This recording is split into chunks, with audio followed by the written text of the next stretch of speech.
9월 8일 오늘의 주제는 미국 조지아주 현대자동차에 우리 국민들이 어려운 일을 당한 것.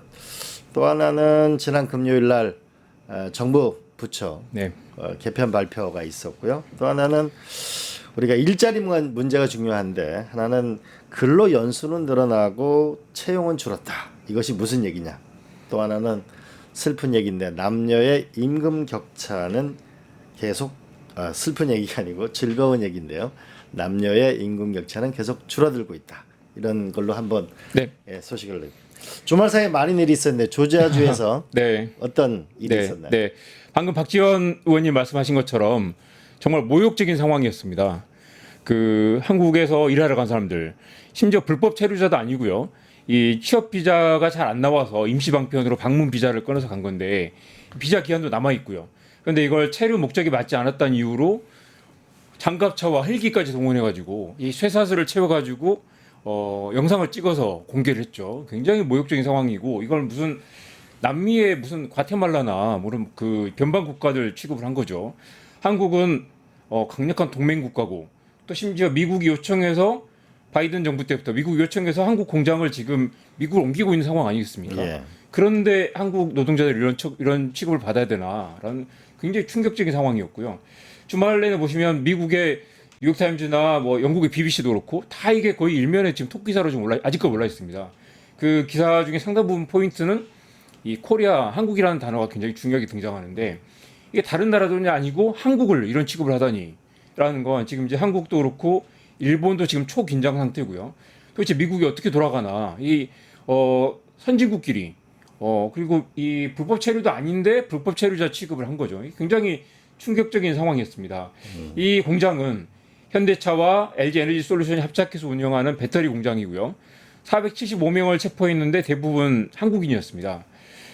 이게 일하러 온 사람들이고 또 미국에 공장을 짓고 고용도 창출하고 미국 GDP 여기서 나오는 매출이 다 미국 GDP로 잡히거든요.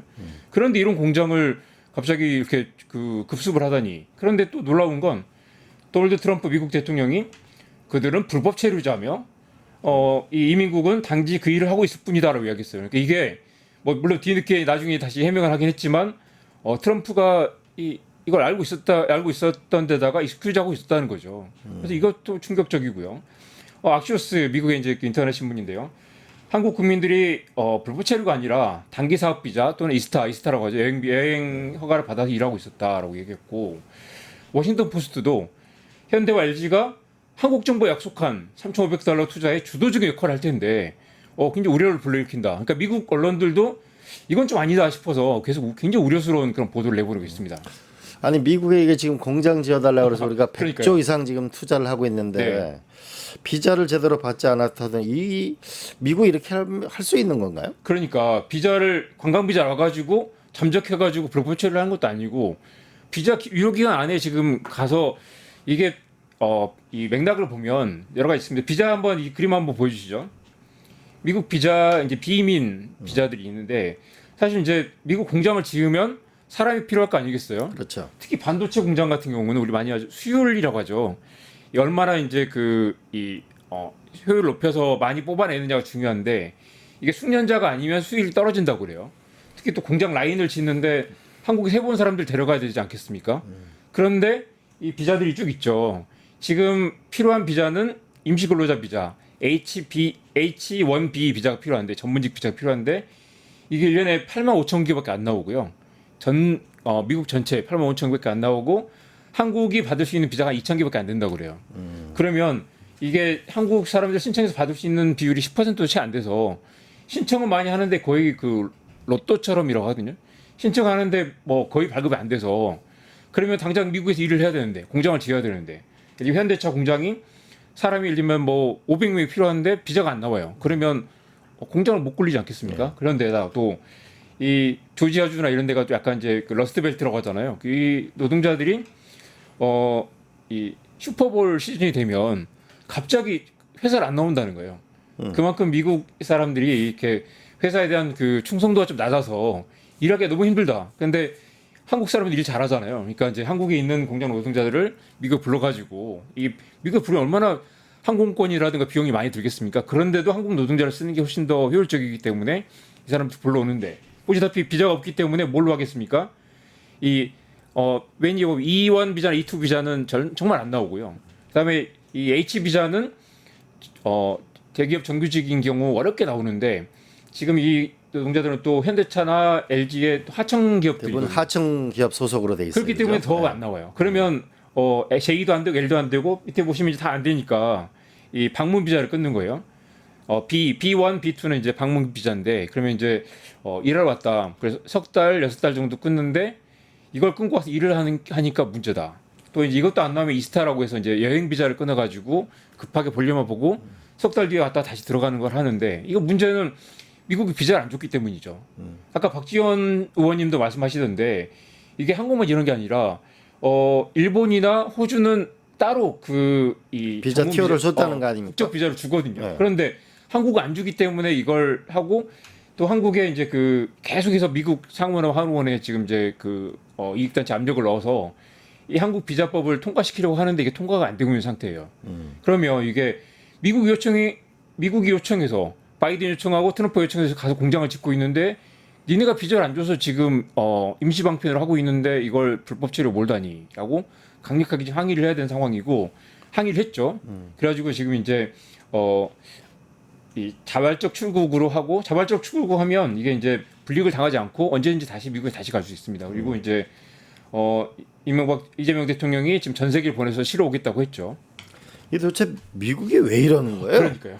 세 가지 이유가 있습니다. 네. 첫째는 아까 말씀드린 것처럼 일할 사람이 없는 거죠. 그러니까 트럼프는 그런 말을 하더라고요.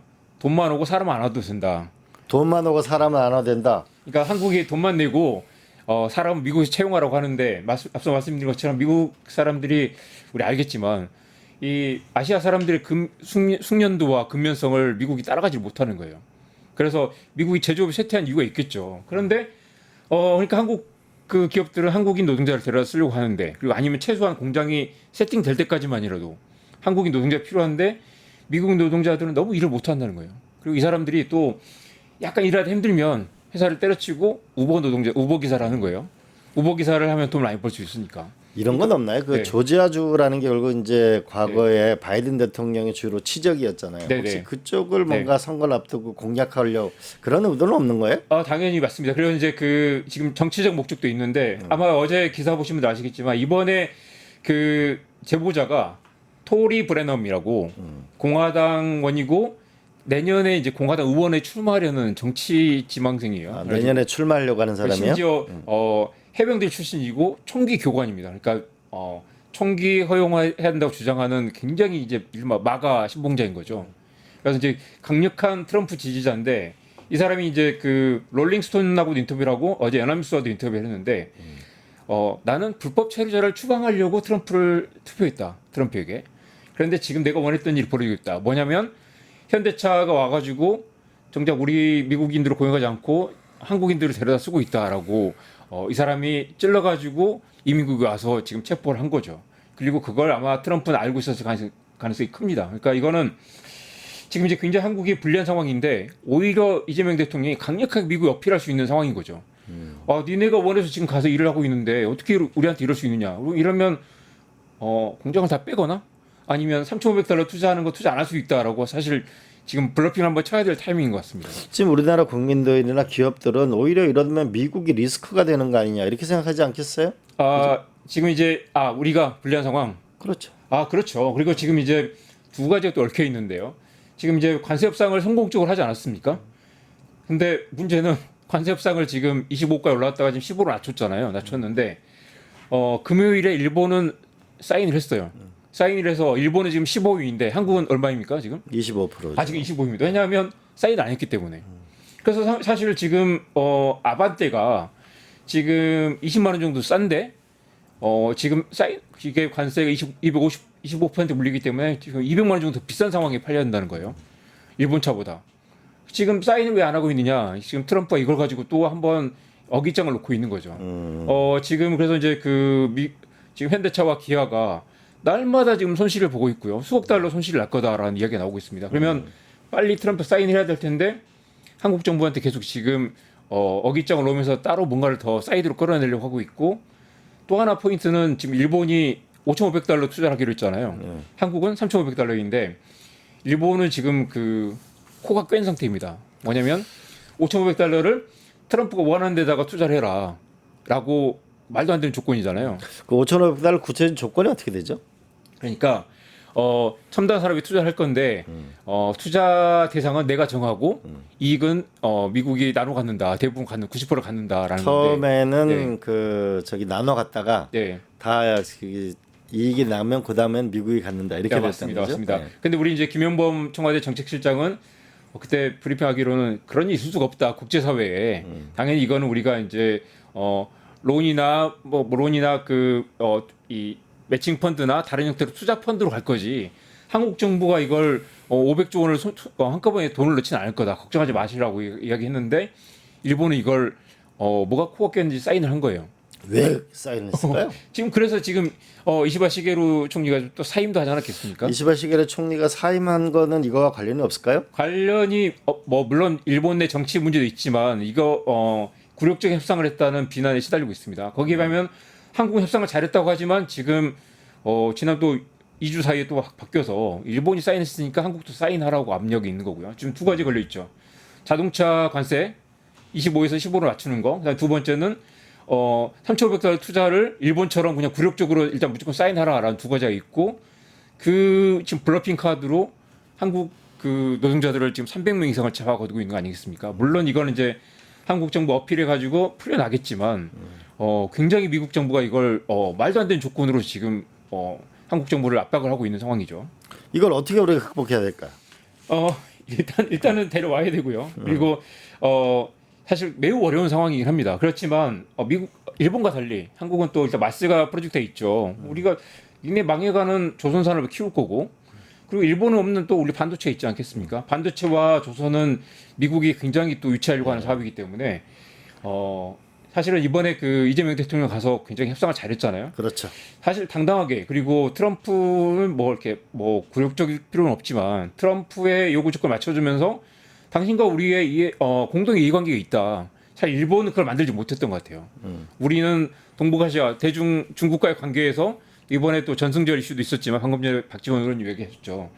한국이 굉장히 또 중요한 그 페이스메이커가 여전히 아직 살아 있기 때문에 한국은 우리를 척죄해서는 안 된다라는 메시지를 줘야 되고요. 그리고 우리는 일본과 다르다. 우리는 너네 당장 그 산업을 키울 수 있는 이미 조선하고 자동차에 이미 투자를 하고 있기 때문에 우리를 놓쳐서는 안 된다라는 메시지를 강력하게 보내야 될 것 같습니다.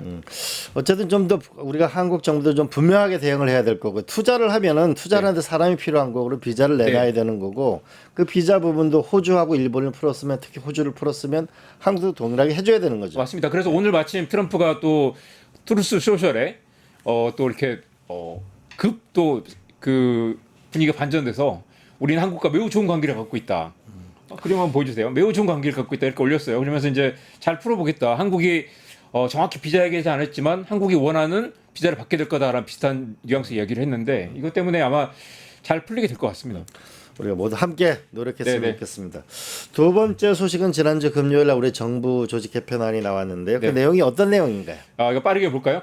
아마 참여정부에 계셨으니까 아시겠지만 당시 참여정부에서 당시 재정경제부 모피아에 파견됐던 비서관들이 나중에 완전히 다 찌그러져서 나온 적이 있었어요. 그래서 그 정권이 바뀌는데 재경부는 바뀌지 않더라.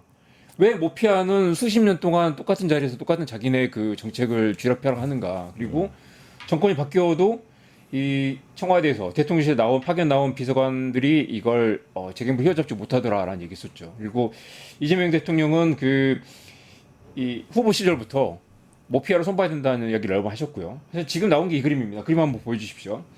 일단 기획재정부를 기획예산처와 재정경제부로 다시 쪼개고요. 금융위원회도 너무 비대하다고 그래서 금융위원회도 쪼개고, 사실 금융감독원도 이렇게 쪼개는, 이 다 쪼개가지고 분산하고, 사실 어떻게 보면 대통령실이 어느 정도 직접적인 예산에 관할을 하고 거대한 기재부의 힘을 빼는 거네. 네, 그러니까 빼는 거고, 모피아의 힘을 사실 빼는 이게 거네. 수십 년 동안 하지 못했던 모피아의 힘을 빼는 그 작업인데 사실 보면 이제 굉장히 그 반발이 심하고요. 지난주에 제가 여기서 방송을 했었는데 이재명 대통령이 이제 재정 확장 정책을 하고 있는데 뜬금없이 기획재정부가 이대로 가면 국가 부채가 150%까지 치솟을 거다. 40년 뒤에 그 자료를 냈어요. 그래가지고 대통령실 또 반박을 한 게 있습니다. 그러니까 대통령실과 기획재정부가 지금 어긋나는 또 정책을 이야기를 하고 있는 거예요. 대통령실은 약간 부채를 늘려도 감당할 수 있다라는 이야기인데 기획재정부가 심지어 대통령실의 이 주장을 반격하는. 맞아요. 지난 문재인 정부 때 보면은 우리가 그 재난지원금이나 이런 걸 내야 된다니까 홍남기 부총리가 돈이 없다 이러다가 네. 나중에 보니까 숨겨놓은 돈이 막 엄청나고 나오고 그렇습니다. 그랬잖아요. 그게 이제 재경부 공무원들이 꼼쳐놓은 돈들을 자기들 알고 있으면서 그걸 수십 년 동안 정권이 바뀌는 동안 계속해서 자기들이 기득권을 쥐고 있는 거죠. 그러면서 이 재정 확장을 방어하고 그다음에 복지 확대를 반발하고 하는 것들이 이어졌고 그걸 또 극대화한 게 이제 윤석열 정부 때 완전히 그 휘둘린 거 아니겠습니까? 네. 그걸 바꾸려고 하는데 그게 이제 저항에 지금 부딪히고 있는 상황인 거죠. 예. 그리고 저는 이번에 검찰 개혁 드디어 이제 역사의 큰 그 그렇습니다. 다음 단으로 가는데 저는 이번에 그 관봉 사건 있잖아요. 네네. 그거를 이번에 청문회를 보면서 진짜 이건 검찰 개혁해야 되겠다. 네. 아니 그거 돈 온 거를 그걸 띠지를 없애버린다는 게 말도 안 되잖아요. 그렇습니다. 그러면서 그 수사관에게 뒤집어 쓰려고 하는 모습이고 지금도 뭐냐 계속되고 있다는 점. 네. 이때는 좀 검찰 개혁 이건 더 고삐를 놓치지 않아야 될 것 같은데. 그렇습니다. 그래서 이제 보면 그 정성호 장관도 한때 또 이렇게 반발을 하다가 뭐 법무부 밑에 둬야 된다고 하다가 지금 일단 행안부로 가기로 결정이 됐고요. 보면 이제 이게 이런 그 모피아 개혁이나 검찰 개혁도 수십 년 동안 묵은 과제인데 이 강력한 대통령 초기에 그다음에 과반 이상의 이 강력한 민주당 여당에서 할 수 있는 절호의 기회 이 기회를 놓치면 이제 2년처럼 가면 또 어려워지겠다는 얘기 나오죠. 지금이 저런 기회로 할 수 있습니다. 저는 검찰 개혁은 검찰 스스로가 자초한 일이라고 봅니다. 그죠? 전 일이고 보시면 지금 최근에 이제 또 보수 언론이 또 온갖 논리를 대면서 이게 또 보안 수사를 안 하면 또 피해보는 건 국민들이다라는 논리도 내세우고 있고요.